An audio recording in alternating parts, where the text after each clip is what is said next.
Hello everyone, welcome to study Chakra. इस video में हम लोग सेंट्रीपिटल फोर्स के बारे में पढ़ने वाले हैं। देखो, अभी तक हम लोग सर्कुलर मोशन के काइनेमेटिक्स को ही स्टडी कर रहे थे। काइनेमेटिक्स मतलब हमने जो पढ़ा था velocity, linear acceleration, angular velocity, angular acceleration या एंगुलर डिस्प्लेसमेंट, एंगुलर वेलोसिटी, ये जितनी भी चीज़ें हैं दीज ऑल आर इफेक्ट, मतलब ये सारी चीज़ें हो रही हैं, तो हमने इनको स्टडी किया। लेकिन ये किनके वजह से हो रही है ये हमने स्टडी नहीं किया। जैसे अगर मान लो एंगुलर एक्सेलरेशन हो रहा है तो एंगुलर एक्सेलरेशन कर कौन रहा है। अगर मान लो एंगुलर वेलोसिटी चेंज हो रहा है या फिर लीनियर वेलोसिटी चेंज हो रहा है तो वो चेंज कौन प्रोड्यूस कर रहा है, उसके बारे में हमने स्टडी नहीं किया था। तो जो इफ़ेक्ट को प्रोड्यूस करता है, जो इन चीज़ों को प्रोड्यूस करता है, उसको हम लोग कॉज बोलते हैं। जैसे अगर वेलोसिटी चेंज हो रहा है तो वेलोसिटी को चेंज कौन करता है, फोर्स करता है। तो वेलोसिटी में चेंज होना ये इफेक्ट है और उस चेंज को प्रोड्यूस कौन कर रहा है, फोर्स कर रहा है। तो जो प्रोड्यूस करता है वो कॉज होगा। तो यहाँ पे फोर्स एक कॉज है, वेलोसिटी का चेंज होना एक इफेक्ट है। समझ में आ रही है बात। तो अगर हम लोग मोशन में सिर्फ इफेक्ट को स्टडी करते हैं, कॉज को स्टडी नहीं करते हैं, कौन उस इफेक्ट को प्रोड्यूस कर रहा है उसको स्टडी नहीं करते हैं, तो हम बोलते हैं कि हम काइनेमेटिक्स की बात कर रहे हैं। सो काइनेमेटिक्स में only we study about effect and not cause. अगर हम कॉज को भी स्टडी करने लग जाए तब वो डायनेमिक्स हो जाता है। तो अभी तक तो हमने सिर्फ काइनेमेटिक्स देखा था सर्कुलर मोशन का। यहाँ से अब हम लोग डायनेमिक्स का को स्टार्ट कर रहे हैं, सर्कुलर मोशन का। और यहाँ पे हम लोग पहली जो चीज़ देख रहे हैं दैट इज सेंट्रीपिटल फोर्स। ठीक है, देखो मैंने आपको ऑलरेडी सर्कुलर मोशन के केस में बताया था कि यहाँ पे जो लीनियर एक्सेलरेशन होता है उसका दो पार्ट होता है। ठीक है, एक जिसको हम लोग सेंट्रीपिटल एक्सेलरेशन बोलते हैं या फिर रेडियल एक्सेलरेशन भी बोलते हैं। ये एक्सेलरेशन सेंटर की ओर होता है, पार्टिकल के वेलोसिटी के परपेंडिकुलर होता है। और इस एक्सेलरेशन का मतलब वेलोसिटी का डायरेक्शन चेंज हो रहा है। ठीक है, और अगर सपोज करो एक और एक्सेलरेशन होता है जो वेलोसिटी के डायरेक्शन में होता है। तो मैंने बताया था वेलोसिटी के डायरेक्शन में एक्सेलरेशन का मतलब होता है वेलोसिटी का मैग्नीट्यूड चेंज हो जाए, उसका जो स्पीड है वो स्पीड बदल जाएगा। तो वो एक एक्सेलरेशन आपका, ये टेंजेंशियल एक्सेलरेशन बोलते हैं उसको, which is in the direction of velocity. ये दोनों एक्सेलरेशन होता है और टोटल एक्सेलरेशन जो होगा इन दोनों का एडिशन होगा। ये ऑलरेडी हम लोग डिस्कस कर चुके थे। अब देखो, जब हम एक्सेलरेशन की बात करते हैं तो मुझे एक बात बताओ, एक्सेलरेशन का मतलब क्या होता है, एक्सेलरेशन कब होता है।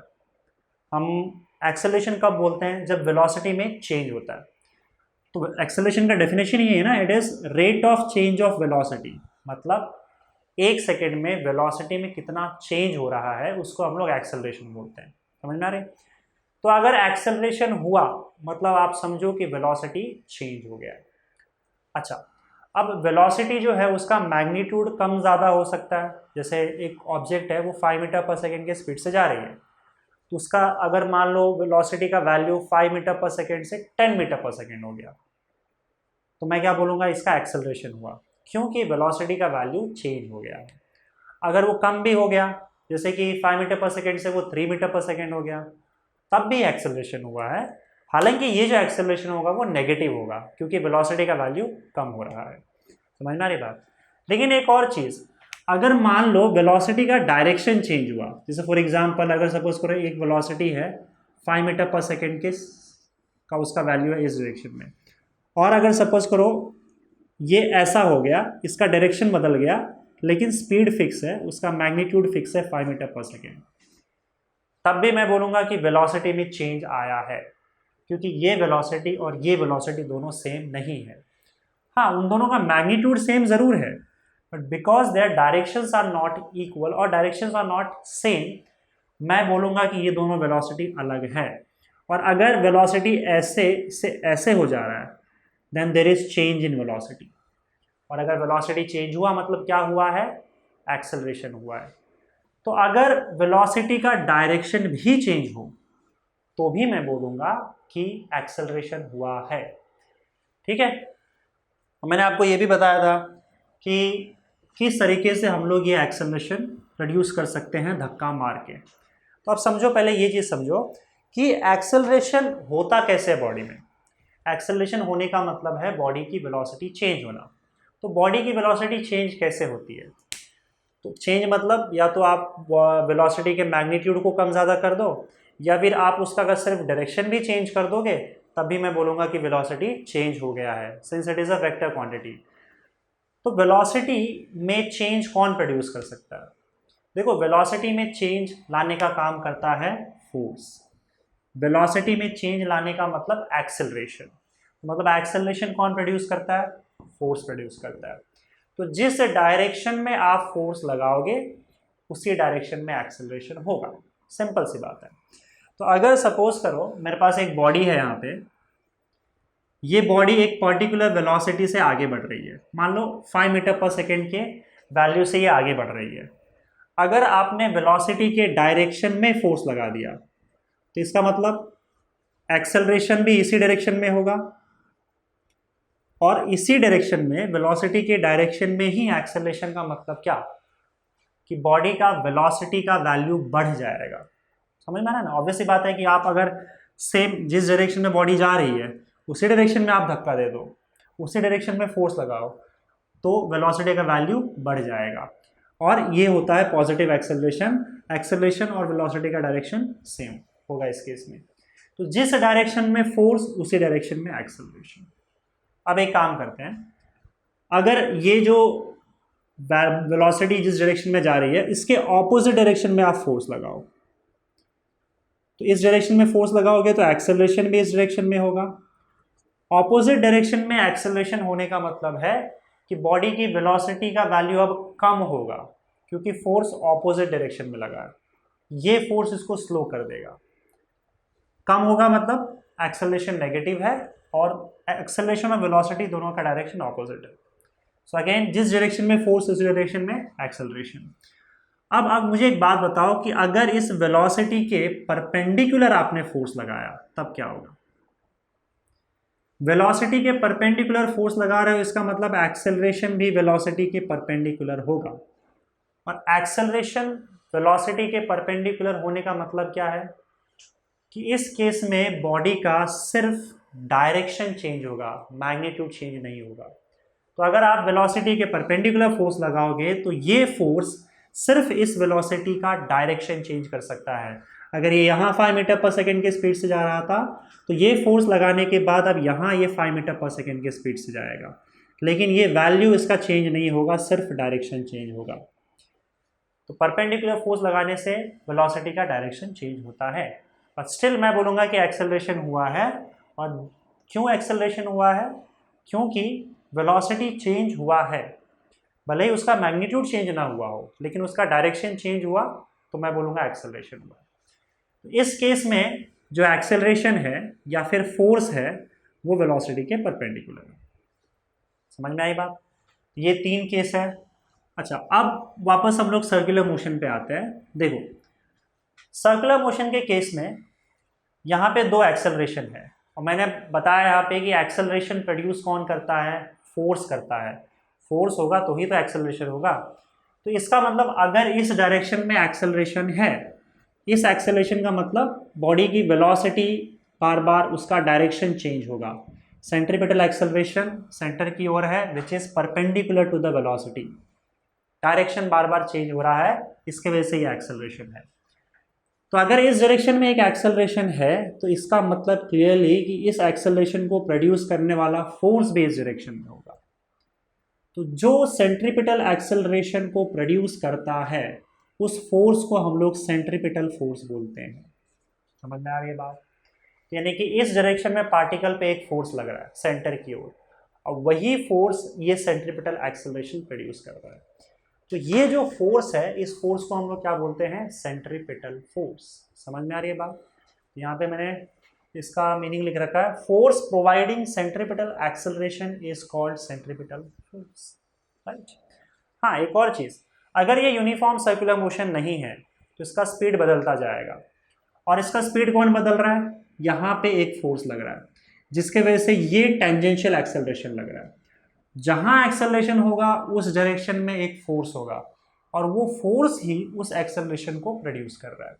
तो इसका मतलब अगर इस डायरेक्शन में टेंजेंशियल एक्सेलरेशन है तो इस डायरेक्शन में भी एक फोर्स लग रहा है and that force will B tangential force. तो फिलहाल हम लोग टेंजेंशियल फोर्स की बात नहीं कर रहे हैं। और एक और चीज़, अगर यूनिफॉर्म सर्कुलर मोशन हो रहा है बॉडी का तो फिर टेंजेंशियल फोर्स और टेंजेंशियल एक्सेलरेशन नहीं होगा, क्योंकि ऐसे केस में स्पीड का मैग्नीट्यूड तो चेंज नहीं होता, सिर्फ डायरेक्शन चेंज होता है। और डायरेक्शन चेंज करने का काम ये सेंट्रीपिटल फोर्स कर रही है। समझ में आ रही है बात?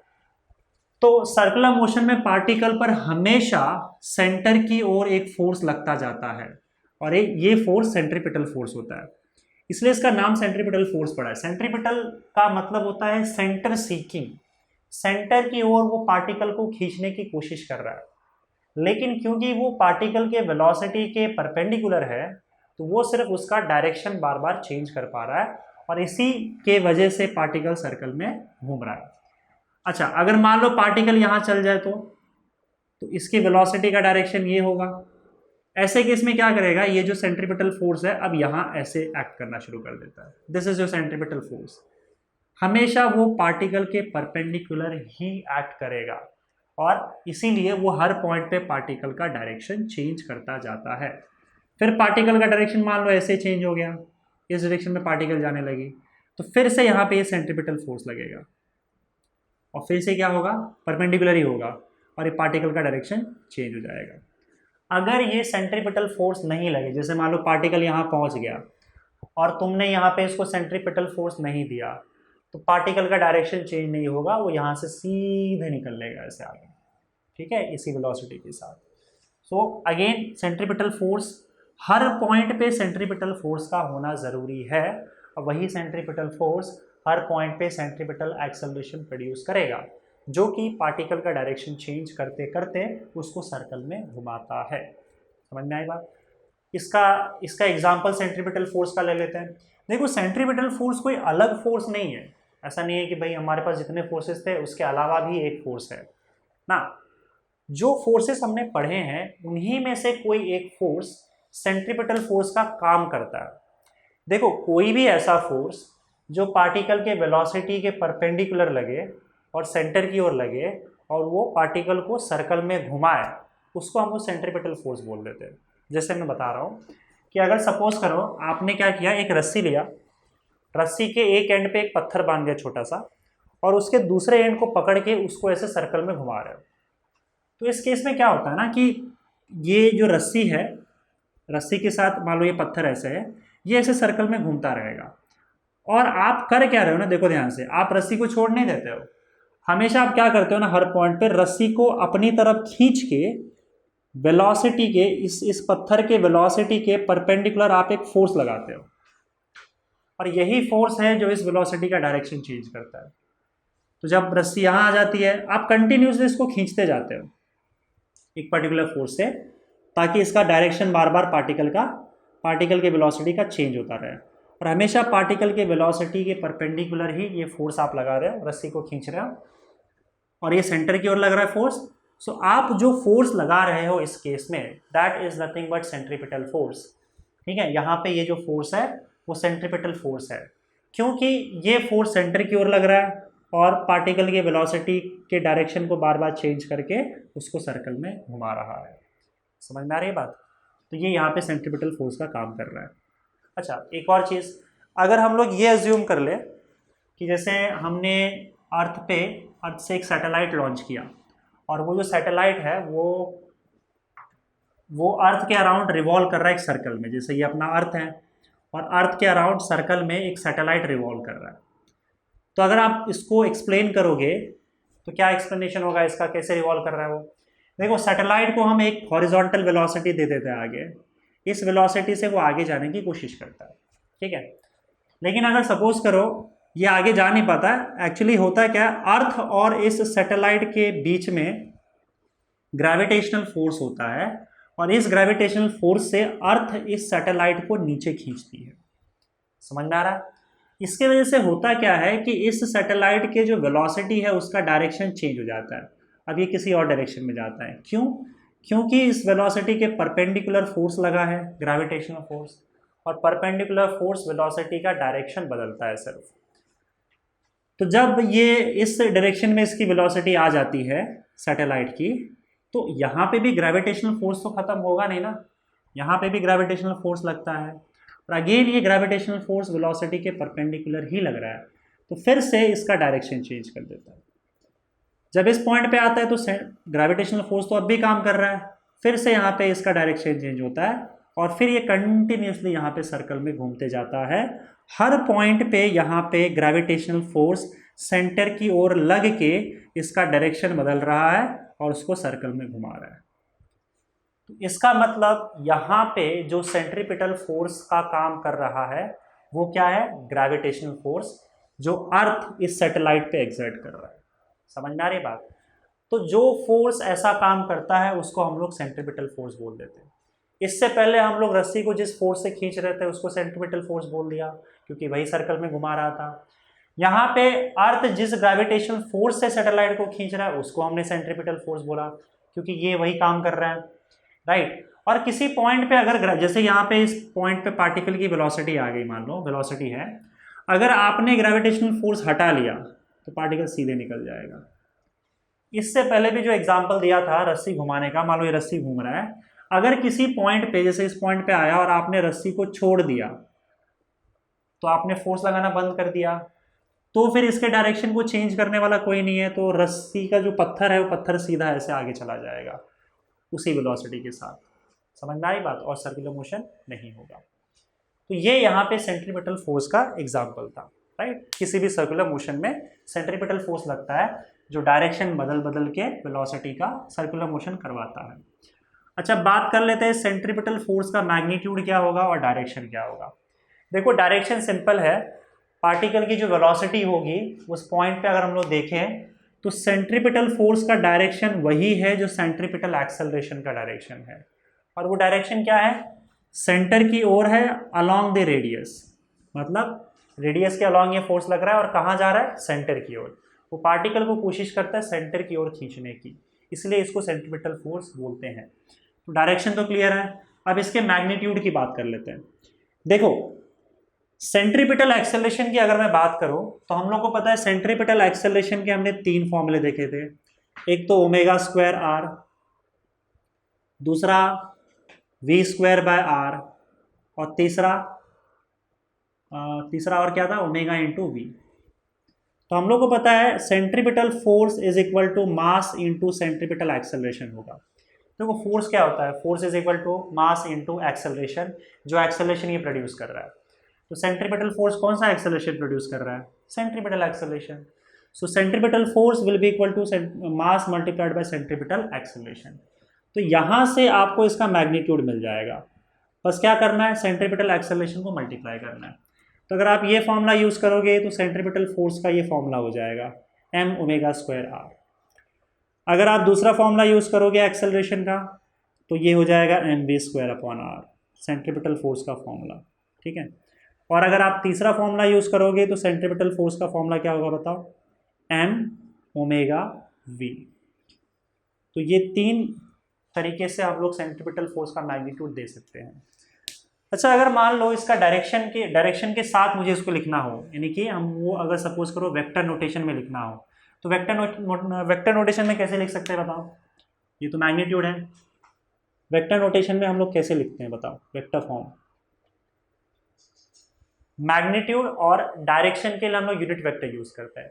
तो एक काम करो, यहाँ पे अगर सपोज करो हम लोग सेंटर से बाहर की ओर एक बनाए, जैसे ये एक यूनिट वेक्टर है, ये रेडियस वेक्टर है, तो रेडियस वेक्टर सेंटर से बाहर की ओर जाएगा। और सेंट्रीपिटल फोर्स कहाँ लग रहा है? सेंट्रीपिटल फोर्स रेडियस वेक्टर के ऑपोजिट डायरेक्शन में सेंटर की ओर लग रहा है। So this is your radius vector, sorry centripetal force. तो रेडियस वेक्टर बाहर की ओर और सेंट्रीपिटल फोर्स अंदर की ओर। तो अगर मैं रेडियस वेक्टर के डायरेक्शन में एक यूनिट वेक्टर अज्यूम कर लूँ आर कैप, मतलब यहाँ पे मैं एक unit vector R cap assume कर रहा हूँ जो कि रेडियस वेक्टर के डायरेक्शन में है, तो इस यूनिट वेक्टर के ऑपोजिट डायरेक्शन में सेंट्रीपिटल फोर्स है। समझ में आ रहा? तो हम किसी भी वेक्टर को लिखते कैसे बताओ? एक तो उसका मैग्नीट्यूड, मान लो मुझे ये वेक्टर लिखना है, तो क्या करूँगा? पहले उसका मैग्नीट्यूड लिखूंगा। तो मैग्नीट्यूड क्या आएगा बताओ?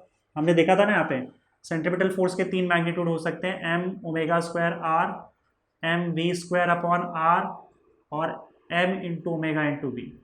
ठीक है, तो मुझे बताओ पहला फॉर्मूला अगर यूज़ करोगे तो M omega square into R, ये तो मैग्नीट्यूड हो गया।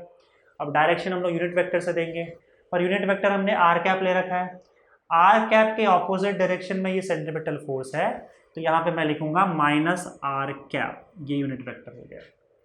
इस माइनस साइन को आप यहाँ भी ले सकते हो, तो ये हो जाएगा आर कैप।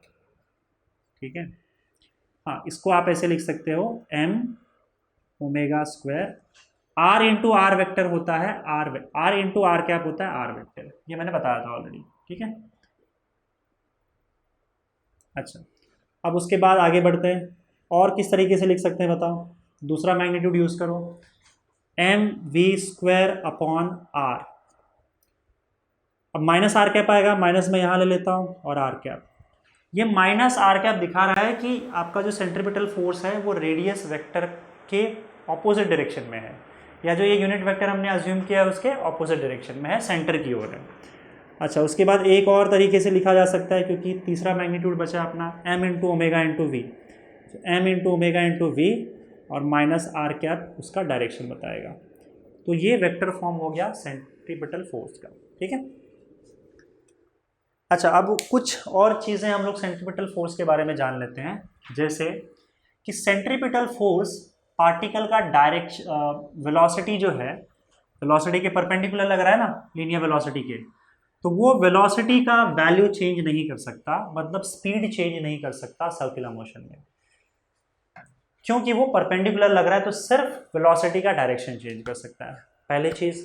दूसरी बात ये कि अगर मैं सेंट्रीपिटल फोर्स की बात करूं और मैं वर्क डन की बात करूं, what is work done by centripetal force, तो याद रखना work done by centripetal force is zero in circular motion. Work done by centripetal force is zero. क्यों? क्योंकि एक्चुअली देखो, अगर सपोज करो यहाँ पे हम पार्टिकल के डिस्प्लेसमेंट की बात करें, वर्क डन क्या होता है बताओ।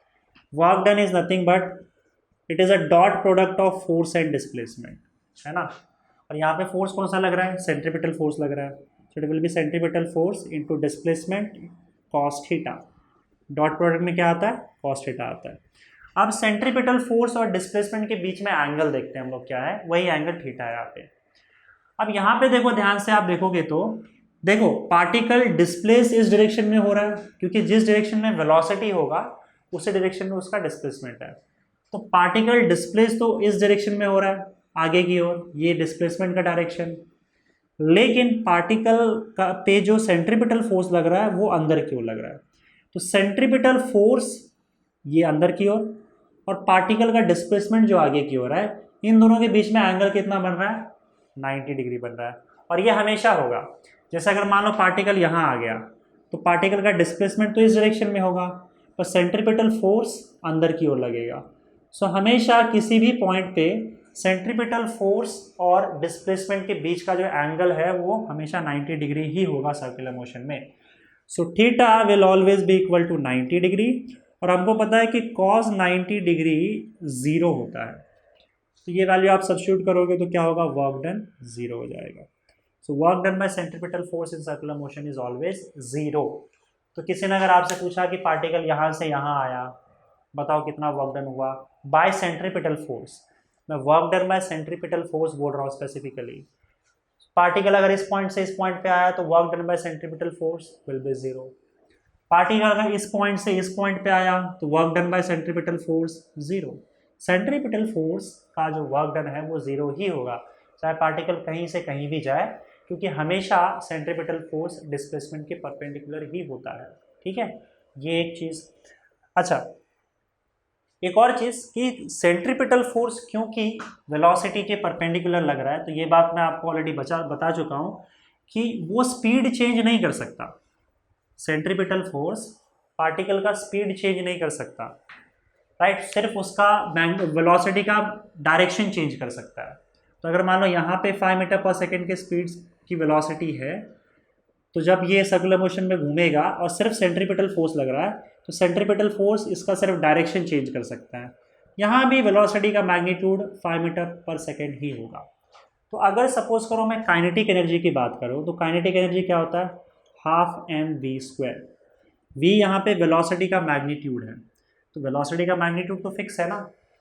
सेंट्रीपिटल फोर्स की अगर बात करें तो सेंट्रीपिटल फोर्स क्योंकि वेलोसिटी के मैग्नीट्यूड को नहीं बदल सकता, इसीलिए वो पार्टिकल के काइनेटिक एनर्जी को भी नहीं बदल सकता। तो अगर एक यूनिफॉर्म सर्कुलर मोशन है तो उसमें सिर्फ सेंट्रीपिटल फोर्स लगता है, टेंजेंशियल फोर्स नहीं लगता। तो यूनिफॉर्म सर्कुलर मोशन में काइनेटिक एनर्जी फिक्स हो जाता है, कांस्टेंट हो जाता है, क्योंकि उसके वेलोसिटी के वैल्यू को बदलने वाला टेंजेंशियल वेलोसिटी, टेंजेंशियल एक्सेलरेशन या टेंजेंशियल फोर्स नहीं है।